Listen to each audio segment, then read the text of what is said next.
larger SE in 2024, but as far next year is just going to kind of for the SE it's sad. it's a good phone for your grandma. That's about it.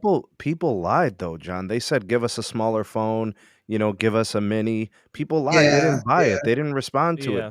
They were loud. They said give me a smaller phone. Yeah. They didn't go out and buy it. It's very interesting because Apple in the Steve Jobs era, Steve was more like, we're just going to tell you what you want, especially since his vision for the iPhone, no one could have comprehended and understood. They were just like, no, the phones we have now, these are the future. We'll put Windows on them. It'll be like Windows Vista on this phone. It'll be great. And then, him introducing the iPhone, he was someone that was like, this is the future. This is what you want. And then he could convince you to want it. This version of Apple listens a lot more, which is very interesting because they're like, okay, you want a small phone? Here's a small phone. And no one gave a shit. And I think it really got a bad rap because of the first year, because the iPhone 12 mini had terrible battery life.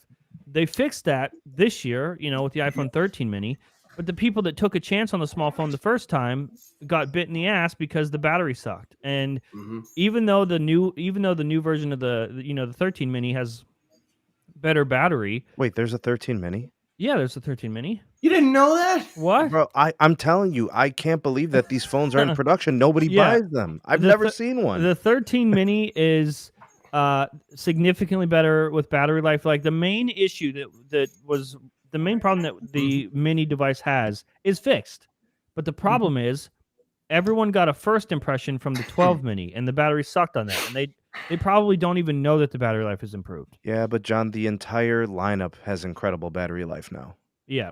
It was across the board. Well, you see why that's the problem. Can't die, The 12 lineup was pretty good, and the 12 mini absolutely sucked. So it went from like pretty good battery life. There was no in between. It was pretty good battery life, and oh my god, this one sucks. Yeah. And now they're all pretty good, but the people that took a chance on the 12 mini aren't going to buy the 13 mini because it's conditioned in their brain that it has terrible battery life. Bad taste in their mouth. Man. Yeah.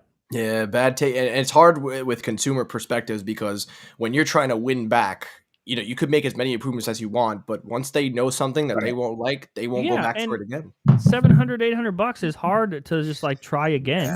If you're going to spend your money, get something that you're confident in. At that rate, I'd rather just buy, the 13 Pro or Pro Max at that rate. And hell, I know Sneed joke, and I know you don't know that the mini exists, but hell, they probably sold more than a OnePlus device did all year. Oh, come on, man! How you get it, bro? That's low hanging fruit, man. Are you serious, man? I mean, to be fair, the 13 mini sold more than probably any single Android device. The issue is that it's competing with itself, and when you have the iPhone 12 or the iPhone 13 that is absolutely killing it, it just becomes like, okay, should we keep producing this phone to sell 20 million of them, or do we just increase the size, make it a regular size, and sell 40 million?